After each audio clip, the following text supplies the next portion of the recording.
Саламатсыздар ма оқушылар? Бүгін біз сіздермен тағы да математикалық сауаттылықтан бір нұсқа талдаймыз.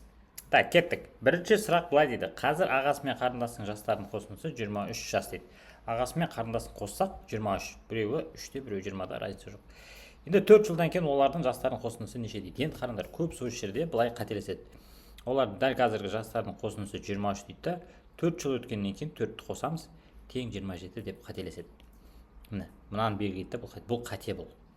4 жылда тек қана ағасына немесе қарындасына ғана емес, екеуіне де қосылады.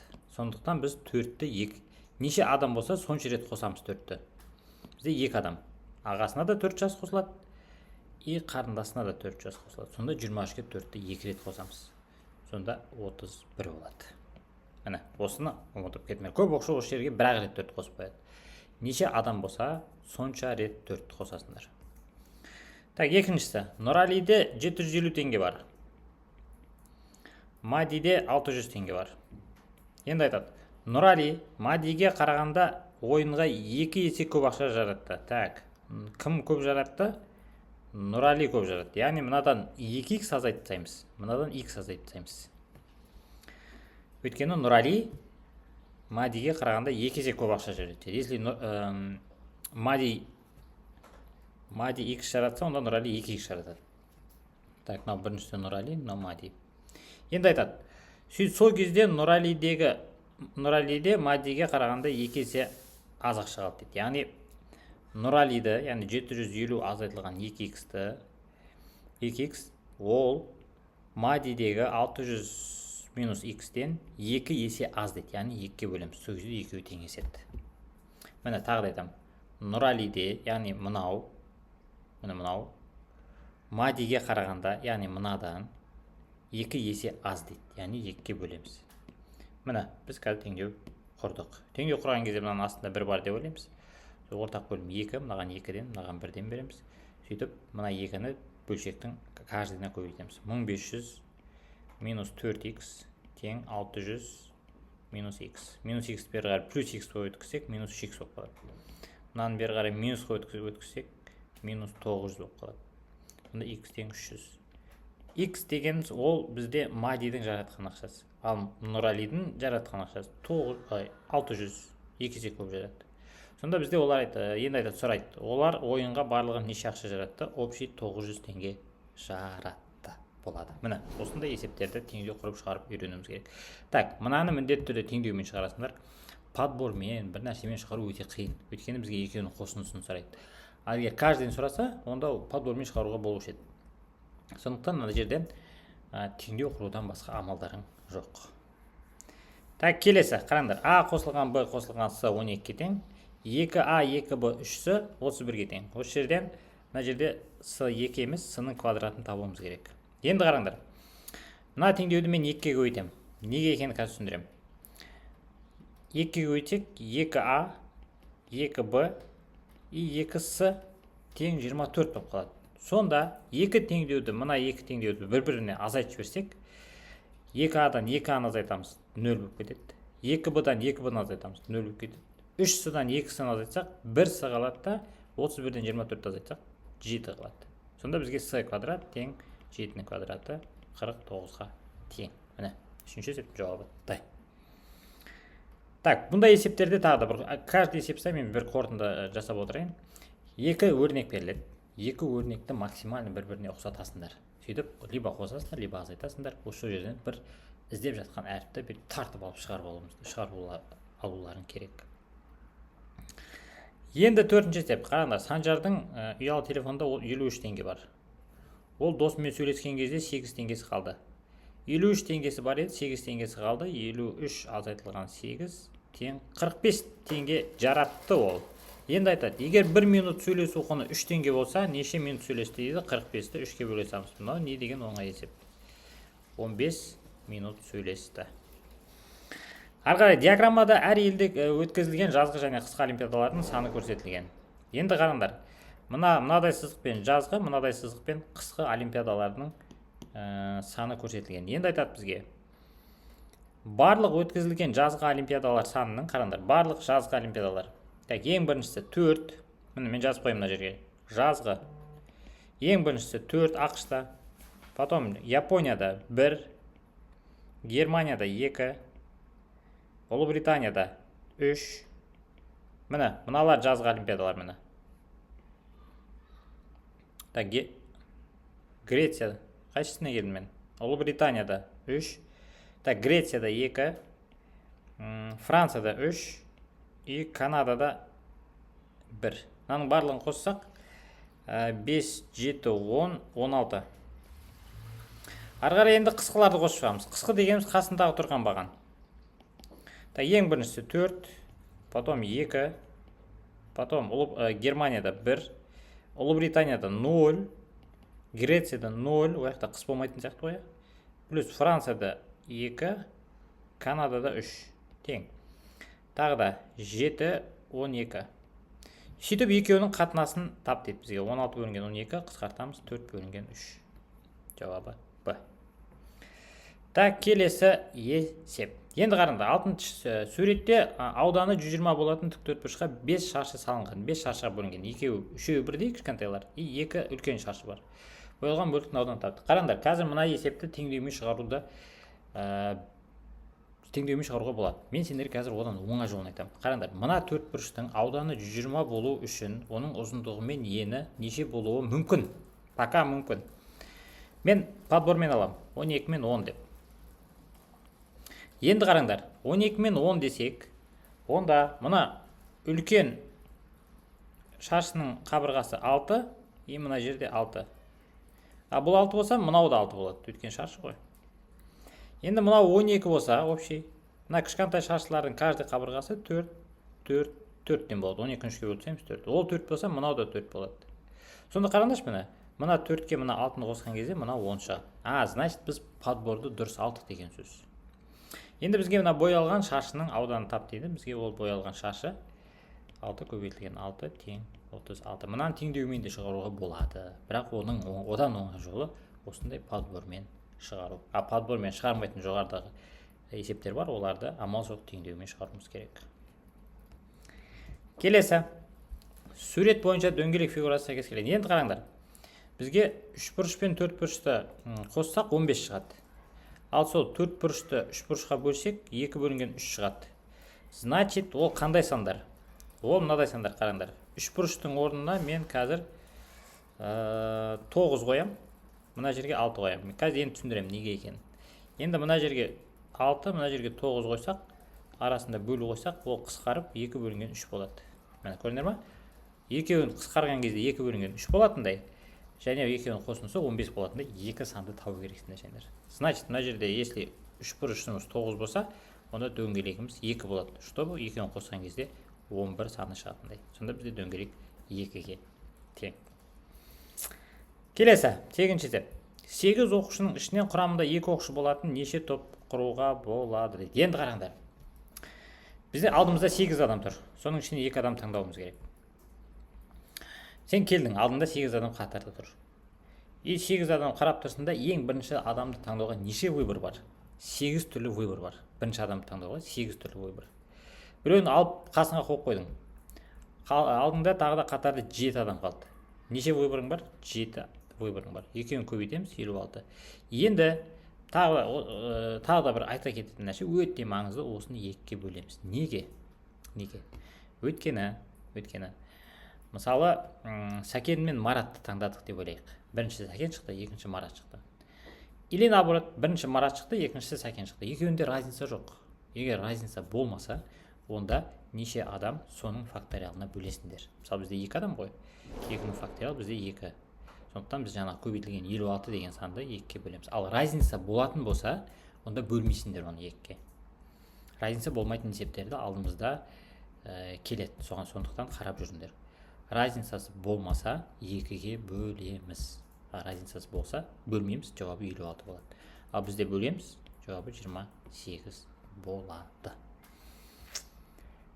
Так, келесі. Өрік алмадан 4 есе жеңіл. Так, біз алманы x деп алайық, қараңдар. Алманы x деп алайық. Онда өрік мынадан 4 есе жеңіл болса, x бөлінген 4 болады. 4 есе жеңіл. Шабдалы алмадан 2 есе жеңіл. X бөлінген 2. түсінікті ғой. Енді алманың массасы мен өріктің массаларының қосындысынан қараңдар. Алманың массасы, теңдеу қылып үйретемін қазір, қараңдар. Алманың массасы x, өрік пен шабдалының, пен деген сөз қосу деген сөз. Яғни екеуін қосамыз. Өрік x бөлінген 4, мынау x бөлінген 2. Енді айтады, осы екеуіне массалардың қосындысынан 50-ге артық дейді. Еще мынаған 50-ді қосамыз, сол кезде алманың массасы шығады. Міне, ауыр дегендіктен ана жер қосу болады. Сөйтіп арасына тең қоя саласыңдар. Енді ортақ бөлім береміз. Мынаның астында 1 бар, мынаның астында 1 бар. Ортақ бөлім 4. Мынаған 4-тен, 1-ден, 2-ден, 4-тен. 4x тең x қосылған 2x тең 200-ге. Ой, 2 қосу мына жер. Бұдан x тең 200 болады, общем. Алма 200-ге тең. Өрік 4-ке бөлеміз 50-ге тең. Шабдалы 2-ке бөлеміз 100-ге тең. Барлығын қоссақ 350 шығады. Бізге барлығының қосындысын тап берді. Үшеуінің массаларының қосындысы. Так, енді қараңдар, бөлінгіш, бөлгіш, бөлінді қалдық. Енді қараңдар, осыған байланысты мен сендерге бір ереже айтайын. Например, 35 бөлінген 8 тең 4 и 3 қалдық. Солай емес па? Осы бөлгіш, бөлінді қалдыққа байланысты бір теңдік бар. Ол теңдік мынадай. Мынау бізде бөлінгіш, мынау бізде бөлгіш, мынау бөлінді, мынау қалдық. Енді қараңдар, мына екеуін көбейтіп, қалдықты қоссақ, мына бастапқы сан шығады бізге. Мына осы теңдікті жақсылап үйреніп алыңдар. Бөлгіш пен бөліндіні көбейтіп, қалдықты қоссақ, ең бірінші сан шығады. Ал енді соған ойымдан үйіп бітті. Ал енді соны біз қазір вариантпен шығарамыз. Енді қараңдар, мен бірінші вариантты қоям. Мынау 1, мынау 329. Енді мына екеуін көбейтіп, мынаны қоссақ 329 шығу керек. Тексереміз. Так, тексереміз. 27 көбейтілген 12 қосылған 1. Шықпайды, 325 шығады. Так, екіншісі де шықпайды. Үшіншісі. D-ны көрейікші, D-ны. 328, мына жерге 2. Тура мына екеуін көбейтеміз. 27 мен көбейтеміз 12-ні. Так, и 2-ні қосамыз. 326, тоже шықпайды екен. Так, 327. B-ны көрейік. 327, и мына жерде 1 қалдық. 27 көбейтілген 12 қосылған 1. Тоже шықпайды. Онда біз мына жерде 3 қалдық болады. Жауабы Е. 27-ні 12-ге көбейтеміз. 324 болады, 3-ті қосам 327 болады. Міне, осы теңдікті үйреніп алыңдар. Бөлгішті бөліндіге көбейтеміз, қалдықты қосқан кезде бірінші сан шығу керек. Келесі 11-ші есеп. Былай дейді, қараңдар, суретте велосипедтің алғашқы 3 сағаттағы қозғалыс график көрсетілген. Міне қараңдар, мына бірінші сағаттағы қозғалысы, мына екінші сағаттағы қозғалыс, мына үшінші сағаттағы қозғалыс. Осы 3 қозғалыс берген бізге. Енді осы 3 сағаттағы билеті велосипедшінің екінші сағаттағы, қараңдар. Екінші сағат деген мына график. Оның жүрген жолы, қараңдар, міне мынау жүрген жолы 5-ке тең. 20 мен 15-дің арасы 5-ке тең. Міне V2 деп қоям. Оның жүрген жолы 5-ке тең. Ал уақыты міне 1-ге тең. 2 мен 1-дің арасы 1. S-ті V-ға бөлеміз, сонда 5 шығады. Тура солай. Бірінші сағаттағы жылдамдықты табамыз. Міне ол мына жер. Оның жүрген жолы міне 0 мен 15-дің арасы O1. 0 мен 15-дің арасы 15. Және жүрген уақыты тоже 1-ге тең. 15. Енді айтады, қаншаға кем дейді, немесе салыстырыңыз дейді. Так, екіншісін біріншісімен салыстырсақ, онда 10 км сағатқа кем деген жауап шығады. Так, келесі. Диаграммада балабақшада бір топтың балалардың салмақтары көрсетілген, балалардың орташа салмағы. Мына орташа деген каждый тестте келетін болды. Барлығын қосасыңдар да неше адам бар соншаға бөлесіңдер. Бұл оны жаттап алған шығарсыңдар. 20, 22, 21, 17, 24, 19, 24 и 23. Барлығын қосамыз. И 1, 2, 3, 4, 5, 6, 7, 8, 8-ге бөлеміз. Бөлінген 8. Так. Енді бәрін калькулятормен қосамыз. 20 қосылған 22, қосылған 21, қосылған 17, қосылған 24, қосылған 19, қосылған 24, қосылған 23. 170 бөлінген 8. 178-ге бөлсек, 21-де 25. Жауабы ба. Так, келесі 13-ші есеп. Вот, міне қараңдар, 13-ші есеп тағы айтамын. Каждый вариантта бір осындай өте қиын есептер болады. Даже мынаны математика таңдаған оқушылардың өздері шығармай жатады. Былай дейді, кітап беті 3-ші беттен басталады, қараңдар. 3-ші беттен басталады. И кітап бетін нөмірлеуге қолданылған цифрлар саны кітап бетінен 2 есе көп дейді. Енді қараңдар.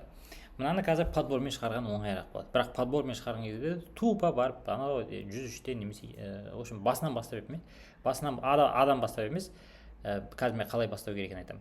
Дәл ортасындағы санды аласыңдар. Мысалы 50, 60, 103, 110, 130 қой, дәл ортасында 103 тұр. Мен қазір содан бастаймын. Қараңдар, если 103 бет десек, енді қараңдар, мен қазір бәрін санаймын. 3-ші беттен 9-ші бетке дейін 7 бет бар.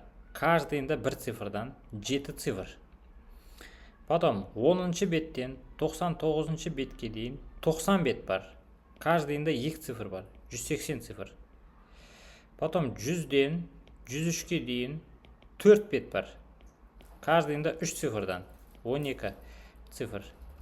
Сөйтіп мыналардың барлығын қоссақ, 100 қанша болады? 192, 197 цифр. Енді қараңдар, мына 197, мына 103-тен 2 есе көп па? Жоқ.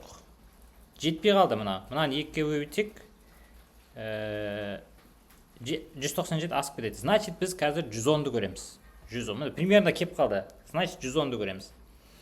Қараңдар, 110 бет бар десек, тура солай. 3-ші беттен 9-ші бетке дейін 7 бет бар. И каждыйында бір цифрдан 7 цифр. 10-нан 99-ға дейін 90 бет бар. Каждыйында 2 цифрдан 180 цифр. Потом 100-ден 110-ға дейін 11 бет бар. Каждыйында 3, 33.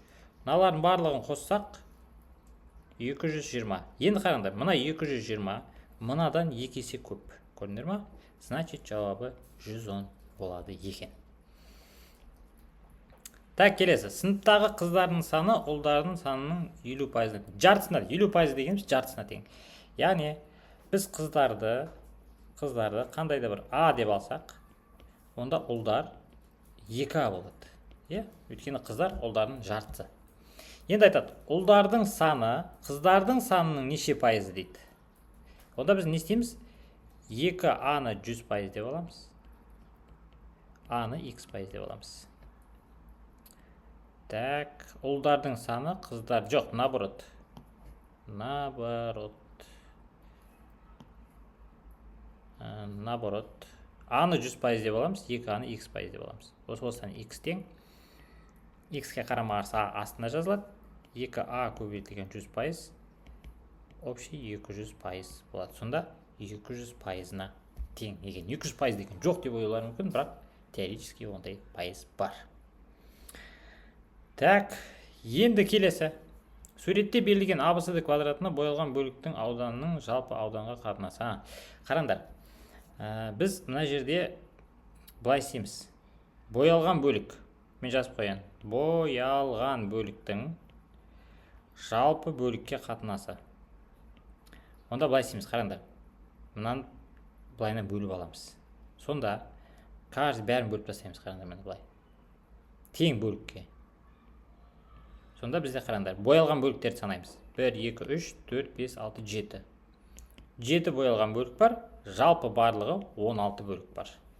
Түсінікті ғой? Осындай қатынас тап десе, біз тең бөліктерге бөліп тастаймыз. Сөйтіп боялғаны нешеу, жалпысы нешеу, екеуін жаза саламыз, сондай жауабы шыға салады. Міне, жауабы А. Міне, құрметті оқушылар, дәл осындай есептер міндетті түрде келеді. Ауданға байланысты, периметрге байланысты точно келеді. пайызға байланысты точно келеді. Енді мына кітапқа байланысты өте сирек кездеседі, бірақ Құдай сақтасын, біреуіңе түсіп қалса, бәрібір үйрену керек. Арифметикалық орта келеді, график келеді, мынадай бөлгіштер тоже нормально келеді. Мәселе есеп тоже келеді, көрдіңдер ма? Мынандай комбинаторика деп айтады. Енді бұл тоже жиі кездеседі. Мынандай логикаға ал точно келеді. Аудан периметр тағы да келеді деп. Мынандай диаграмма точно келеді. Мәселе есеп точно келеді. Мынадай теңдеулер точно келеді. Көрдіңдер ме? Мәселе есеп барлығы міндетті түрде келеді. Сондықтан сендер осы сабақтарды көріп алып, математикалық сауаттылықтан 8, 9, 10 ұпайларды жинай аласыңдар.